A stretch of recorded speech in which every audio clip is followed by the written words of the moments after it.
Bonjour à tous et bienvenue pour une nouvelle vidéo lecture en cours sur ma chaîne. Comme pour ma précédente vidéo du même genre, je vais vous présenter mes 6 dernières lectures et je commence sans attendre avec un sommaire. Tout d'abord, je vais vous parler shoujo. Oui, il s'agit bien d'un shoujo avec le tome 3 de Noble Paysan. J'enchaînerai avec la partie shonen qui constituera le plus gros de cette vidéo avec le tome 10 de Assassination Classroom, puis le tome 11 de Seven Deadly Sins, le tome 2 de Magical Girl Sight, le tome 10 de Areadi, et je conclurai avec un 5e et dernier shonen, même si je sais que certains s'entêtent à dire qu'il s'agit d'un seinen, il s'agit du tome 3 des Misérables. Je commence donc avec le tome 3 de Noble Paysan d'Hiromu Arakawa, publié chez éditions Kurokawa dans leur collection Humour. Le titre est toujours en cours au Japon avec 3 tomes de parus. Nous avons donc rattrapé la parution japonaise et aucune date n'est encore connue pour la sortie du tome 4 au Japon. Pour celles et ceux qui ne le sauraient pas, Hiromu Arakawa est la mangaka qui a fait entre autres Fullmetal Alchemist et plus récemment The Heroic Legend of Arslan. Et dans cette série, elle va nous parler de son passé de paysanne, puisqu'avant d'être mangaka, Hiromu Arakawa s'occupait de la ferme familiale avec ses parents. Vous l'aurez très probablement compris, étant donné que j'ai parlé de collection humour, ce titre est bourré de gags. C'est vraiment le manga que je vous recommande si vous cherchez une lecture légère, pas prise de tête.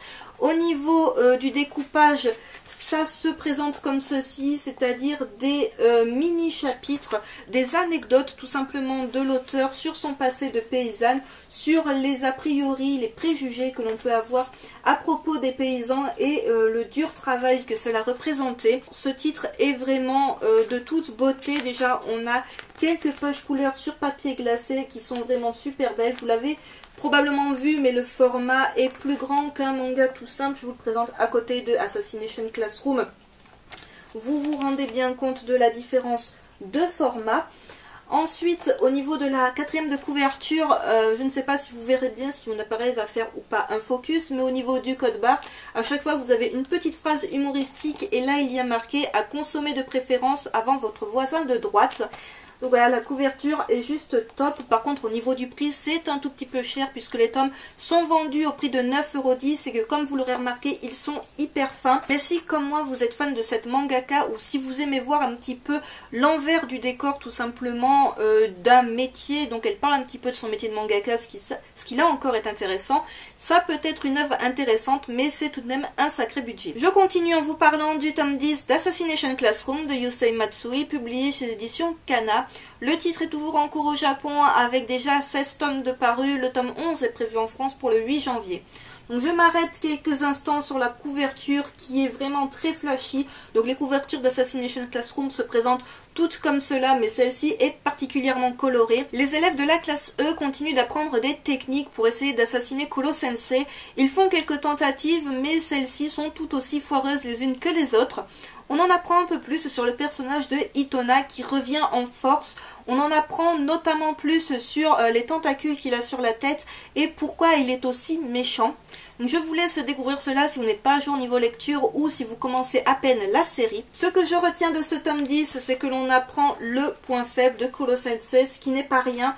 Donc on savait déjà que celui-ci avait quelques petites faiblesses, on savait comment l'affaiblir. L'eau par exemple pouvait vraiment l'affaiblir, mais on ne savait pas quel était son réel point faible, celui qu'il fallait toucher si on voulait le tuer.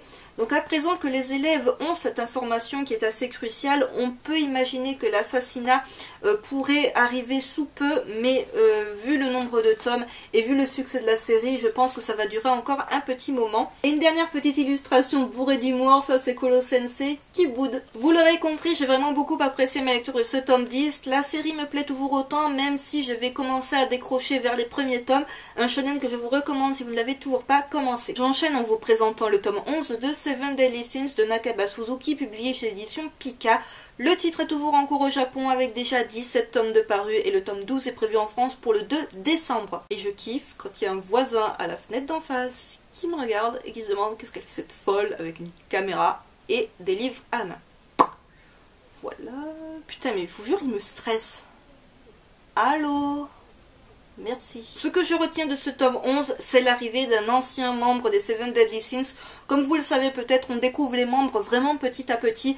Et là, on découvre un membre majeur. J'ai l'impression en fait qu'à chaque fois qu'on va découvrir un nouveau membre, enfin un ancien membre des Seven Deadly Sins, celui-ci est toujours plus puissant que le précédent qu'on a découvert quelques tomes avant. Et d'ailleurs, je vous avais parlé qu'à la fin du tome 10, on s'arrêtait un petit peu dans un suspense, dans le sens où Ban avait un dilemme, c'est qu'il pouvait enfin ressusciter la fille dont il était, alors je pense amoureux, enfin du moins c'est assez bien suggéré qu'il en est amoureux, qui est la sœur de ce personnage-là, mais que pour la ressusciter, il doit bien évidemment donner une contrepartie, et cette contrepartie est assez conséquente, donc on ne savait pas trop s'il allait faire le choix ou pas de la ressusciter, et je pensais qu'on allait commencer ce tome 11 avec cette scène, mais finalement ce n'est absolument pas le cas. Je suis désolée si je regarde la fenêtre, mais c'est vachement stressant d'être observé quand vous êtes en train de parler à la caméra. Voilà. Donc, je pensais que le tome 11 commencerait avec cette scène et que l'on reprendrait directement où on s'en est arrêté avec le tome 10. Mais finalement, cette scène avec Ban, cette scène-là, on va la voir à la fin du tome 11. Donc, je suppose qu'il va vraiment prendre sa décision et passer à l'attaque dans le tome 12, du moins c'est ce que j'espère. Je retiens principalement l'arrivée du nouveau membre des Seven Deadly Sins qui est vraiment génial. J'essaie de ne pas vous le spoiler, je vous cherche des illustrations pour quand même vous montrer ce que ça donne, sans vous montrer le nouveau membre pour ne pas vous spoiler entre guillemets ce que je considère le plus important de ce tome 11. Donc voilà ce que ça donne niveau dessin. Si vous voyez ce titre en librairie et que vous cherchez un shonen fantastique, assez drôle aussi, avec beaucoup d'action, c'est un titre que je vous recommande chaudement. Je continue avec le tome 2 de Magical Girl Sight de Kentaro Sato, publié chez l'édition Akata. Donc le titre est toujours en cours au Japon avec déjà 4 tomes de parus et nous n'avons toujours pas de date pour la sortie du tome 3 en France. Ou du moins quand je tourne cette vidéo, je n'ai pas trouvé la date de sortie. Dans ce tome 2, on en apprend beaucoup plus sur le personnage de Aya, sur pourquoi ce personnage était harcelé, était persécuté dans le tome 1, et que cela l'a tout de même mené jusqu'à vouloir se suicider, puisque pour rappel, ce qu'il a sauvé, c'est un petit peu son ordinateur qui s'est connecté sur le site de le Magical Girl Site, et en gros, elle a eu sa baguette de Magical Girl, et à partir de là, tout est allé un petit peu mieux pour elle. Donc dans ce tome 2, on va découvrir une nouvelle Magical Girl qu'on recherchait dans le premier tome. Donc une Magical Girl qui a un pouvoir là encore très intéressant. Aya et Tsuyuno vont donc rencontrer cette nouvelle Magical Girl qui est assez atypique, qui a l'air d'être toute gentille, toute kawaii et finalement pas tant que ça quand on va comprendre quel est son but. On en apprend un peu plus, même ça reste très vague, sur le projet Tempest. Alors en fait on ne sait pas trop ce que c'est une sorte de compte à rebours qu'il y a sur le site Magical Girl. Une des personnages en fait de la série va le savoir. Donc le lecteur ne le sait pas, mais le personnage le sait. Et en découvrant de quoi il s'agit, elle se rend compte que il faut éviter ça à tout prix. J'ai vraiment hâte qu'on découvre de quoi il s'agit, mais je ne pense vraiment pas que l'auteur va nous dévoiler toutes ces cartes à partir du tome 3. Pour celles et ceux qui se demanderaient si cette série a un quelconque rapport avec Magical Girl of the End. Alors, le seul rapport pour l'instant que j'ai trouvé entre les deux séries, c'est qu'elles sont du même mangaka. Après, pour l'instant, les deux séries ne semblent pas liées, donc ça c'est à confirmer ou pas par la suite. En attendant, si vous n'avez rien lu de Magical Girl of the End, mais que Magical Girl Sight vous tente, peut-être parce qu'il y a moins de tomes de parus, sachez que vous pouvez très bien commencer cette série sans n'avoir rien lu de Magical Girl of the End. Cela ne nécessite pas de connaître quoi que ce soit à propos de cet univers, étant donné que les Magical Girls ne sont pas les mêmes dans les deux séries. Donc aucun souci de ce côté-là.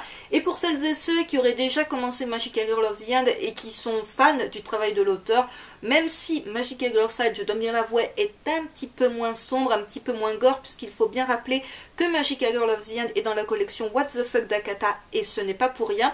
C'est un titre qui pourrait également vous plaire. Je continue avec le tome 10 d'Areadi de Kyoshiki Nanatsuki et Yang Kyung-il, publié chez édition Pika.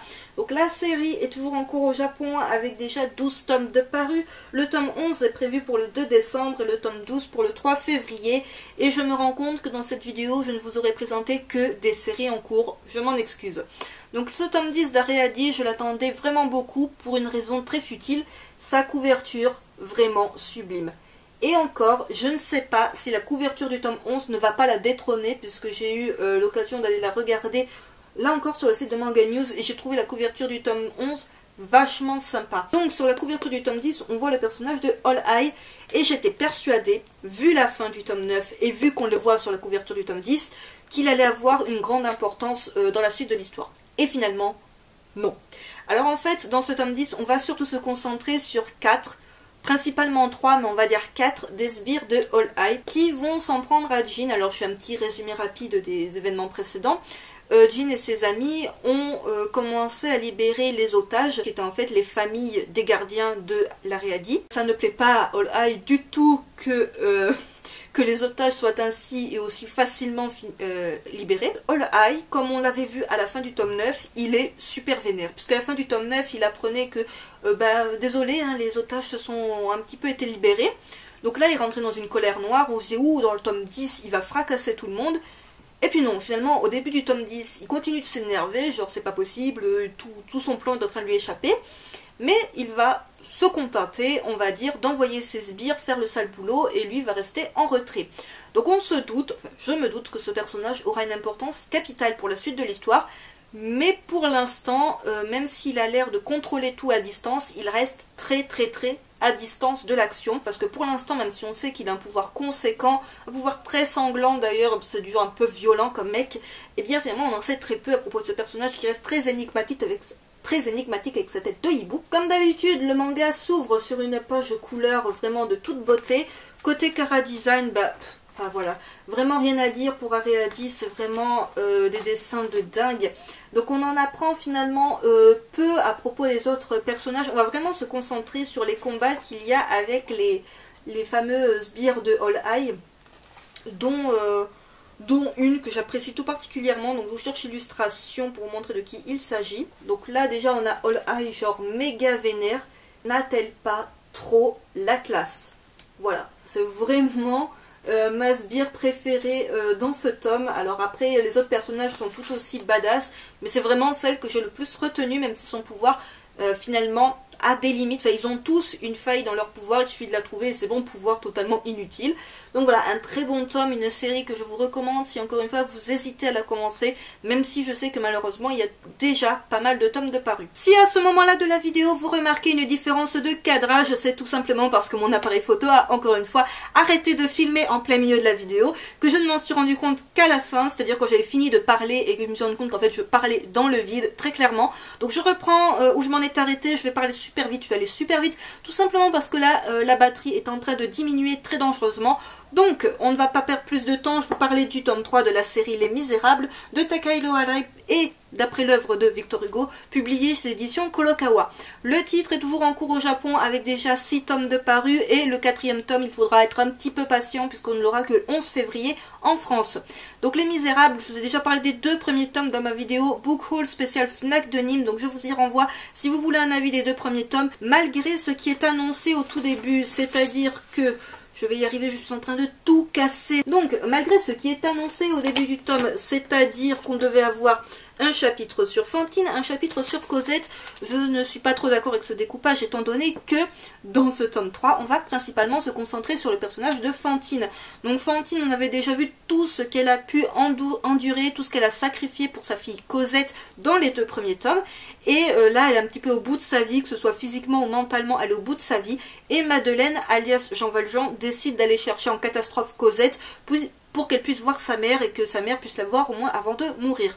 Le souci que Jean Valjean n'avait pas vachement prévu, c'était que Javert allait encore une fois lui mettre des bâtons dans les roues, parce que Javert est persuadé que Monsieur Madeleine n'est autre que Jean Valjean, qui est un petit peu le gars qu'il a envie de rechercher pour refoutre au bagne. Jean Valjean nie en force du début à la fin, puisqu'il s'en tient à son nouveau personnage de Madeleine, qui est mère, qui est un homme bon, qui fait le bien autour de lui, et qui est vraiment très chaleureux, très charitable. Et Javert va revenir vers lui en lui disant... Finalement, le vrai Jean Valjean, il a été arrêté, je suis dégoûtée, je me suis trompée, je m'excuse, virez-moi de la police, je ne mérite plus d'être flic, voilà, je me suis trompée à votre sujet. Javert lui annonce, ne vous inquiétez pas, le vrai Jean Valjean, on va le refoutre au bagne, on va lui faire un procès à la va-vite en gros, et il va être envoyé pour les galères à perpétuité.